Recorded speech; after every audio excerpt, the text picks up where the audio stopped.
Ano it baktin? Native. Kaya kulit. Tatay. Maupay.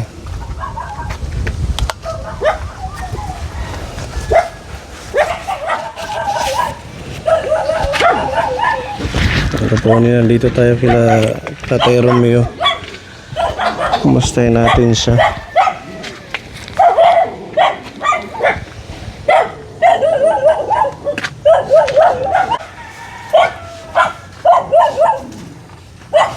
Kumusta po?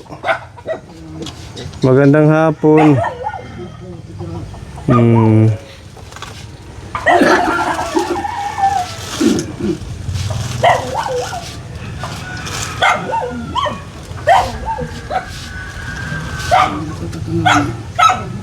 Kaya pa maglakad? Tara dito.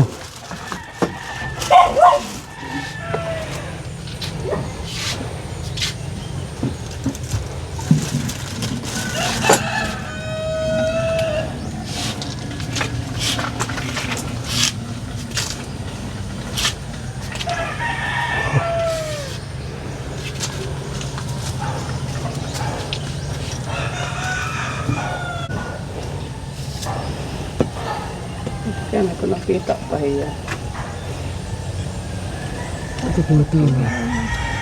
Dalawa na yung tungkod niya. Isang bakal, isang kahoy. Nakita ka pa? Nakita ka pa? Oh, Taga, konti konti. na lang. Wait lang, kunin natin yung upuan. Ako na last eh. Dito upo kayo, tatay.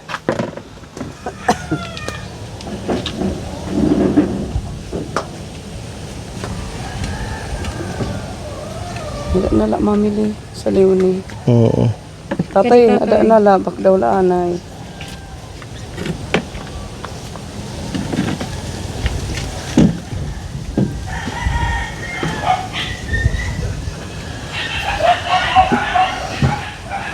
Kumusta, tatay? Anong balita sa inyo? Wala. Wala. Okay naman ang kalusugan mo? Malabo lang yung mata. Malabo, mahirap ko makalakad. Mahirap na makalakad. Ano ang tungkod ko ngayon? Pag isa natutumba ka. Tumba. Na ang trabaho ni Kuya John Paul, Construction. Sa saligat. kaya ho kami napunta dito kasi yung anak nyo nag-message kay Ate Ruby. Ate Ruby, anong message ng anak niya? Sino ba yun? Ang araw itim anak, Risa. Risa it ngaran. Yung nasa Manila. Oh, pinalayas si Tatay Romeo ni Kuya John Paul. Ba't nandito pa siya kung pinalayas? Kahapon mo ako babalik ito. Kahapon ka palang babalik. Kanina, ano umaga. Bakit ka pinalayas? Ilang araw kang pinalayas? Mali, Pang ilang araw ka na hindi tumuloy dito? dalawa. Saan ka tumira? Ha? Isang ko pamangkin. Sa pamangkin mo. Anong sabi nung nag-message? Yun lang, pinalayas yung tatay niya. Si Tatay Romeo pinalayas ni John Paul. Yun, kaya ho napunta kami dito kasi gusto namin kumpirmahin kung totoo. Ito. Sabihin mo, hindi ito bahay niya. Pinatayo to para sa'yo. Kung nandito lang sana siya, mas maganda. Tapos sabi ng anak niya na hindi, kaya daw nagkaroon ng bahay si Tatay Romeo dahil kay John Paul. Hindi. Bigay ng mga sponsor para daw kay John Paul. Kaya pinalayas ni John Paul ang si Tatay Romeo. Wala sa ayos yung apo mo. Kung nandito lang siya. Ang Nako. mamalaki ni John Paul. Ang nasa isip niya, may karapatan siyang magpalaya sa tatay niya. Wag ho kayong... Dahil tinayuan siya ng mga sponsor ng bahay, hindi para kay Tatay Romeo. Yun ang sabi niya. Yun ang sabi niya ng nanay ni John Paul sa chat niya sa akin. Pero sa'yo, anong sabi ni John Paul? Wala mo. Hmm? Kasi ang sabi nila sa akin, layas. Layas? Ang lakas naman ng loob niya magpalayas. Sabi sa akin. Naku, kung nandito lang siya. Sabihin mo, pag pinalayas ka, ikaw ang lumayas. Dahil itong bahay, pinagawa ito ni Sir Pone sa tulong ng mga sponsor, hindi para sa kanya, kundi para sa'yo. Hindi mo naniniwala. Ha? Hindi naniniwala? O sige, babalikan natin. Balikan natin, kausapin natin. Or i-ano natin sa barangay. Pwede rin sa barangay na lang. Oo. Kasi pag halimbawa ang pinalayas si tatay, hindi tayo makapunta agad dito. Ang barangay ang a-assist kay tatay. Oo, na talagang sa kanya ito. Para alam ng barangay council na si tatay ang may karapatan dito tumira. Oo. Grabe naman siya. Hindi na nga siya nakakatulong yata sa'yo tapos mapapalayas pa. Nagpunta sa bahay yung tiyuhin niya. Tsuhin niya. Oo, nagpunta sa bahay nung isang linggo. Ipinapakuha na nga yung motor na bigay ni Tita Gloria. Kasi lagi daw na aksidente. Totoo ba yun? Isang beses mo lang. Ha? Isang beses. Isang beses. Pinapakuha na daw kasi hindi daw nakakatulong ng maganda sa kanya. Lagi lang naglalakwat siya. Sakay-sakay lang. Ha? Sakay-sakay lang ay. Oo. Kausapin natin si Tita Gloria kasi siyang nag-sponsor, no? Kung pwedeng kunin na lang din natin. Kung ganyan ang ipag-uugali niya kay Tatay Romeo. Oo. Wala ka, hindi na. Wala ka kain. Umaga. Oo. Okay. Ha? Di po ko kahiglaan. Ginising siya. Bakit ka ginising sa pagkakatulog mo? Kain.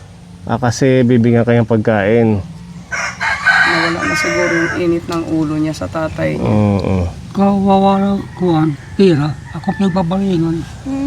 Dahil sa pera, mainit ang ulo niya. Pag wala siyang pera. Bakit naman? Binibigay niya ba sa'yo ang pera niya? Ha? Kahit 5 na bibigay. Kahit 5 hindi tapos ikaw ang pagbabalingan. Kanina, 6 pesos ang binigay. Ilan? 3. 6. 3. Anong mabibili? Kahit ice water 5 piso na. Tapos magwawala sa'yo pag wala siyang salapi. Grabe talaga tong si Kuya John Paul. Kaya inalis natin niya sa team. Hindi siya Wala siya sa maayos. Oo. Ito oh, tingnan mo. Mga buti ng Gin Kapitan. Sino naman yung kainuman niya? Yung barkada niya. Mga barkada. Sige tatay, ang gagawin natin, kakausapin ko siya. Mapunta tayo sa barangay bukas. Kailangan madatnan natin siya. Para if ever man na gawin niya ulit kay tatay, yung barangay yung mag-a-assist sa kanila.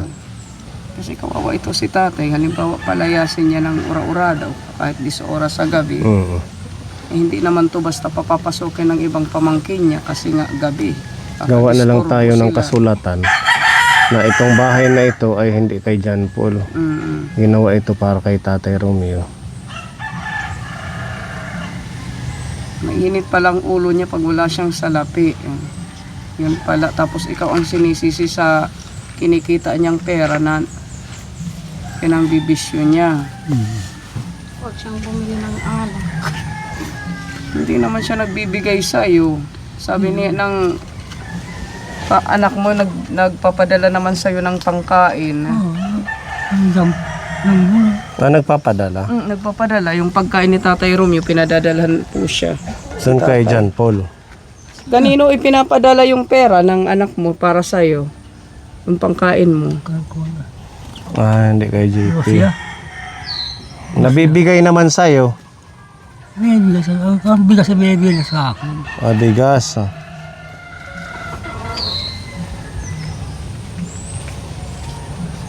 Pamangkin mo yon yung pinadadalhan ng anak mo. Pinagkatiwalaan lang. Ako kahit. Ya.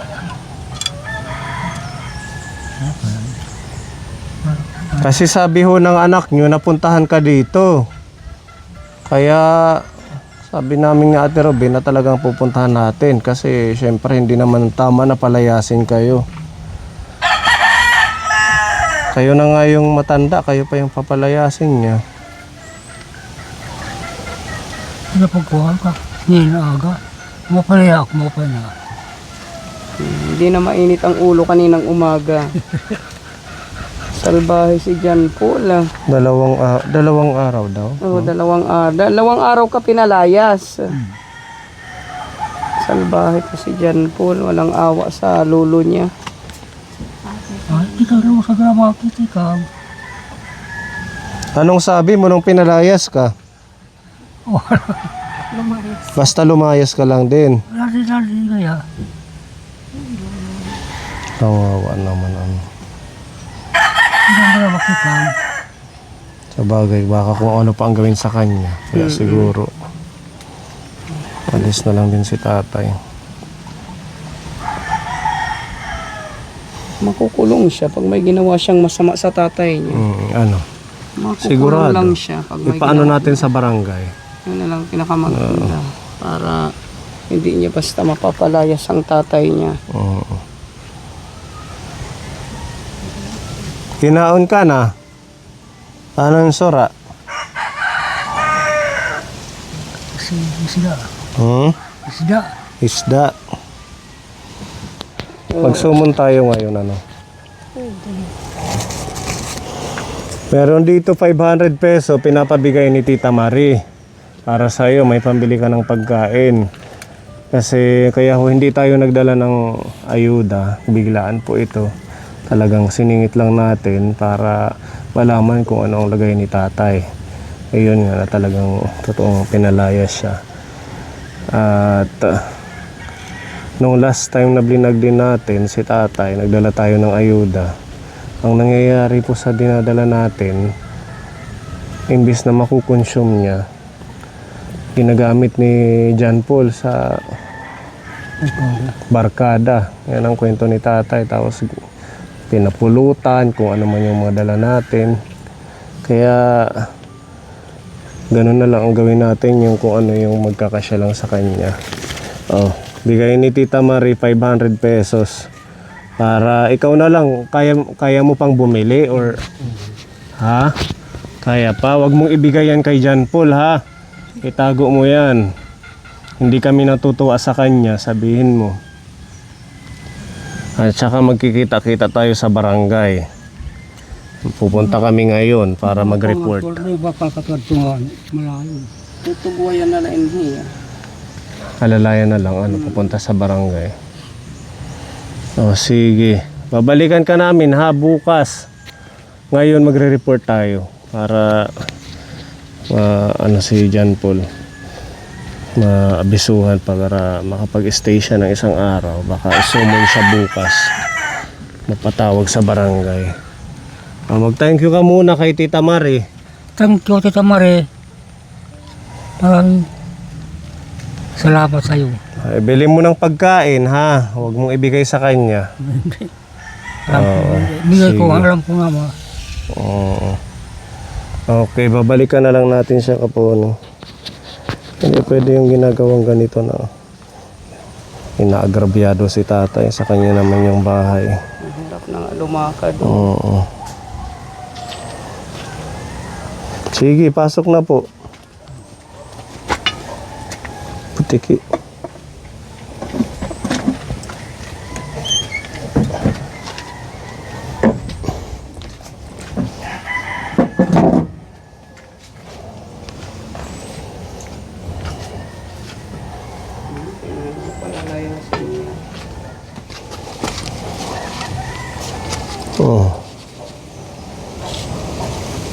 Ilang taon ka na? Sising ka. 70.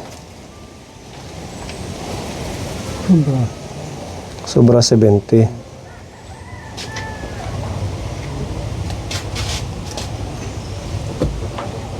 Sige. Maraming salamat po. Okay, tatay. Wala pong ano man. Maraming salamat.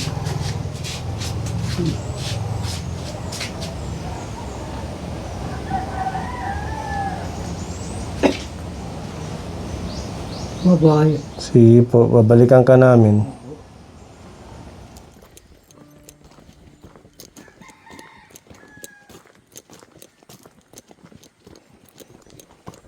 Mahina ang tubig, nanay. Wala na. Wala nang agos. Wala na. Matara, lalo na to pag nag-summer na. Asay, pay Ano? sa pero wala na. Tara. Ganun pala dito. Pero may mga sapa, ano. Pero wala nang agos. Oh. Galing yan sa bundok, ano.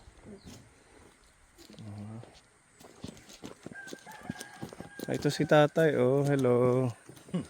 O kaya daw, uy. Ang layo ng nararating Ay, mo. nag-i-scrap. Nag-i-scrap ka. Namamalita kayo scrap kay, siyempre, para mabuhi. Eh, mag-inaw din lang nga kita waray man. Oo, totoo yan. Sipag-sipag at tiyaga lang, ano. Siya lai, tas siya. Lolo nila, Aljanre at Franklin. Kumusta na sila? Ito, maninagupod ko mga niya, tora man iskwilan ko ni Rauno yan, ay Franklin na iskwila gadi. Uno, wala ko ni iskwilan mo ano. Wala na ba, ginagupod ko yan yan na. Wala yung pwede ko nakatay lolo. Nagsige-sige mo pa yan, ihak ko nila. Oo. Tas siya. Ang layo anong nararating mo? Nakakarating ka dito sa San Jose. Nga to pa San Gabriel. Pati San Hingat to Gabriel. kami to, gato San Mateo, hingat to kami, San Resibo, Lower, hingat to kami.